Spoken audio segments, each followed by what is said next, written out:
Hello, hi అండి. Welcome back to my channel. నేను ఈరోజు టమాటా పచ్చడి చేస్తున్నాను. ఒకసారి చూసేయండి. ఒక 8 టమాటాలు తీసుకున్నానండి. వాష్ చేసుకుని ఒక ప్లేట్లో తీసుకొని సన్నగా తరిగి పెట్టుకున్నాను టమాటాలు మొత్తము. తర్వాత పచ్చడికి కావాల్సిన ఇంగ్రీడియంట్స్ మొత్తము ఒక పళ్ళెంలో ఒక ప్లేట్లో పెట్టుకున్నాను. 2 టేబుల్ స్పూన్ ధనియాలు, 1 టేబుల్ స్పూన్ జీలకర్ర, 1 టేబుల్ స్పూన్ ఆవాలు, ఒక ఆనియను, ఒక 8 చిన్నవండి ఎండుమిర్చి, తర్వాత ఉల్లిపాయ ఒకటి, ఆనియను, చిన్న ఉల్లిపాయ ఒకటండి తీసుకున్నాను. చూసేయండి.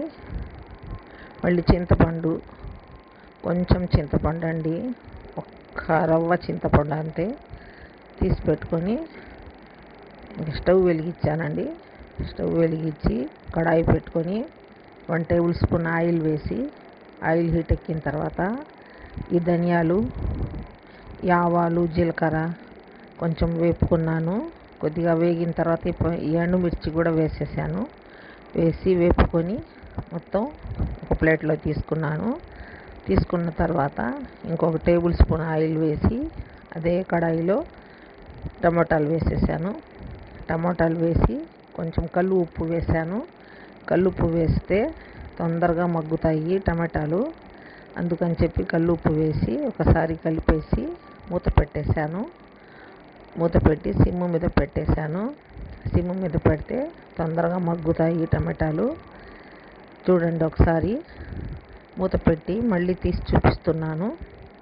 టమాటాలు చూడండి ఎంత మెత్తగా అయినాయో. టమాటాలు బాగా మగ్గిపోయినాయి. స్టవ్ ఆఫ్ చేసుకున్నాను. టమాటాలు కూడా మగ్గిన తర్వాత స్టవ్ ఆఫ్ చేసి పక్కన పెట్టేసి చల్లారబెట్టుకున్నాను. ఒక మిక్సీ జార్ తీసుకొని మిక్సీ జార్లో ఎండుమిర్చి, ధనియాలు, ఆవాలు మొత్తం పౌడర్ కొట్టుకున్నాను.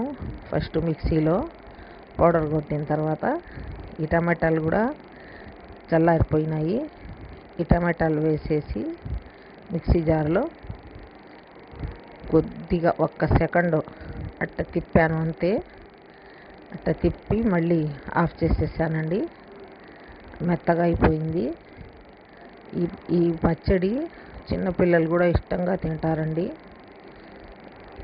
ఈ పచ్చడి చాలా టేస్టీగా ఉంటుంది. ఇంకా పచ్చడి అయిపోయింది. పచ్చడి అయిపోయిన తర్వాత ఒక బౌల్ తీసుకొని మిక్సీ జార్లోని పచ్చడి మొత్తము బౌల్లోకి తీసేసాను. చూడండి ఒకసారి. ఎర్రగా వచ్చింది కానీ కారం కాదండి, అది టమాటాల కలరు. టమాటాలు వేసాం కదా, ఆ కలర్ అండి. పచ్చడి చాలా టేస్టీగా ఉంటుంది. అన్నంలో తినవచ్చు, చపాతీలో తినవచ్చు, దోశలో తినవచ్చు అండి. ఈ పచ్చడి చిన్నపిల్లలు కూడా ఇష్టంగా తింటారు ఈ పచ్చడిని. లైక్ చేయండి. ఈ వీడియో నచ్చితే మీరు సబ్స్క్రైబ్ చేసుకోండి.